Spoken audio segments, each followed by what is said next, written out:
മലയാള സിനിമയ്ക്ക് പകരം വെക്കാത്തൊരു വ്യക്തിത്വമാണല്ലേ ശ്രീനിവാസൻ എന്ന് പറയുന്ന വ്യക്തി. അദ്ദേഹം ചെയ്തിരിക്കുന്ന സിനിമാ മേഖലയിൽ എന്തെല്ലാം തരത്തിലുള്ള പ്രവർത്തനങ്ങളാണ് പുള്ളി നടത്തിയിരിക്കുന്നത്. അതുപോലെ പുള്ളിയുടെ സിനിമകൾ പോലും എത്രത്തോളം സമകാലിക പ്രസക്തിയുള്ള കാര്യങ്ങളാണ്. 25 വർഷങ്ങൾക്ക് മുമ്പ് എഴുതിയ പല സിനിമകളും ഇന്നത്തെ ഓരോ കാര്യങ്ങളുമായിട്ട് ബന്ധപ്പെട്ട് കിടക്കുന്ന കാര്യങ്ങൾ വരെ ദീർഘദൃഷ്ടിയോടെ എഴുതി വെച്ച ഒരാളാണ് ശ്രീനിവാസൻ എന്ന് പറയുന്ന വ്യക്തി.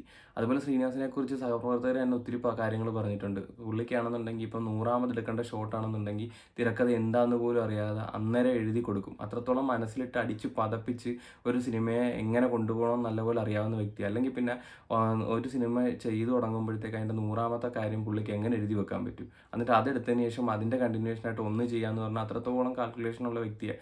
അതുപോലെ ജഗദീഷിൻ്റെ ഒരു ഇൻ്റർവ്യൂവിൽ കണ്ടിട്ടുണ്ട്, ഏറ്റവും പാട് കോമഡി എഴുതാനാണെന്ന് അദ്ദേഹം തന്നെ പറഞ്ഞിട്ടുണ്ടെന്ന്. നമ്മൾ ശ്രീനിവാസൻ്റെ പഴയ കോമഡികൾ നോക്കുകയാണെന്നുണ്ടെങ്കിൽ നമുക്ക് ചിരിക്കാതിരിക്കാൻ പറ്റുന്ന ഒരു കാര്യങ്ങളും അതിനകത്ത് കാണത്തില്ല. അതുപോലെ ഇന്നത്തെ കോമഡിയാണ്, ഇന്നത്തെ ആണെന്നുണ്ടെങ്കിൽ ഡബിൾ മീനിങ്, അതുപോലെ തന്നെ അശ്ലീല ചുവകൾ, ഒരാളെ കളിയാക്കിക്കൊണ്ടൊക്കെ വളരെ മോശപ്പെട്ട രീതിയിൽ നമുക്ക് അന്നേരം നമുക്കൊരു ഇത് തോന്നുകയാണെങ്കിൽ പിന്നീട് ആലോചിക്കുമ്പോഴത്തേക്ക് അയ്യേ എന്താണ് എന്ന് തോന്നുന്ന രീതിയിലുള്ള കോമഡികളാണ് ഇന്നത്തെ സിനിമകളിൽ കാണുന്നത്. പക്ഷേ ശ്രീനിവാസൻ്റെ പഴയ സിനിമകൾ അത്രത്തോളം സമകാലിക പ്രസക്തിയോടൊപ്പം തന്നെ നല്ല രീതിയിലുള്ള ഹ്യൂമറായിരുന്നു എല്ലാം എഴുതി വെച്ചിരുന്നത്. അതിലൊന്നും ഈ പറയുന്ന മോശപ്പെട്ട കാര്യങ്ങളോ അല്ലെങ്കിൽ നമുക്ക് പിന്നീട് കേൾക്കുമ്പോൾ ആർക്ക് കേട്ടാലും ഒരു മോശം തോന്നാത്ത രീതിയിലുള്ള കാര്യങ്ങൾ എഴുതി വെച്ചിരുന്നത്.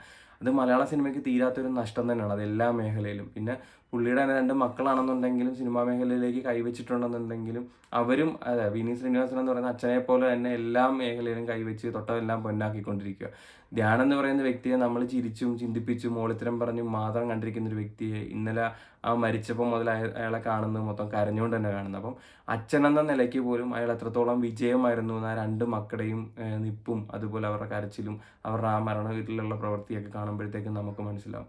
സിനിമാ ലോകത്ത് തന്നെ ആണെന്നുണ്ടെങ്കിലും പുറത്തുള്ള നമ്മുടെ മലയാള ഫീൽഡല്ല പുറത്തുള്ള ഫീൽഡിലുള്ള ആൾക്കാർ പോലും അദ്ദേഹത്തിൻ്റെ മരണമായിട്ട് ബന്ധപ്പെട്ടിട്ടിരിക്കുന്ന പോസ്റ്റുകളും കാര്യങ്ങളും കാണുമ്പോൾ നമുക്ക് മനസ്സിലാവും മറ്റുള്ള ഭാഷയിലുള്ള സിനിമാ മേഖലയിലുള്ളവർക്ക് പോലും അത്രയും പ്രിയപ്പെട്ട ഒരു വ്യക്തിയായിരുന്നു ശ്രീനിവാസൻ എന്നുള്ളത്. ശരിക്കും ചിന്തയ്ക്ക് ഒരു നിർവചനം ഉണ്ടെങ്കിൽ അത് ശ്രീനിവാസനായിരുന്നു. ഇനി അതില്ല.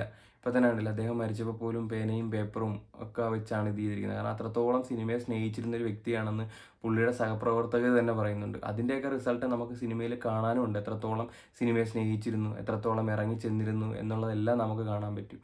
അപ്പോൾ അത്രത്തോളം താരങ്ങൾ അദ്ദേഹത്തിനെ കാണാനായിട്ട് വന്നിട്ടാണെങ്കിൽ ഈ അന്ത്യോപചാരം അർപ്പിക്കാൻ വന്നിരിക്കുന്നവരെ കണ്ടാലും മനസ്സിലാകും എത്രത്തോളം പുള്ളി സ്വാധീനം ചെലുത്തിയ ഒരു വ്യക്തിയായിരുന്നു എന്നുള്ളത്. നമുക്ക് മലയാളത്തിന് തീരാ നഷ്ടം തന്നെയാണ് ശ്രീനിവാസൻ എന്ന് പറയുന്ന വ്യക്തി.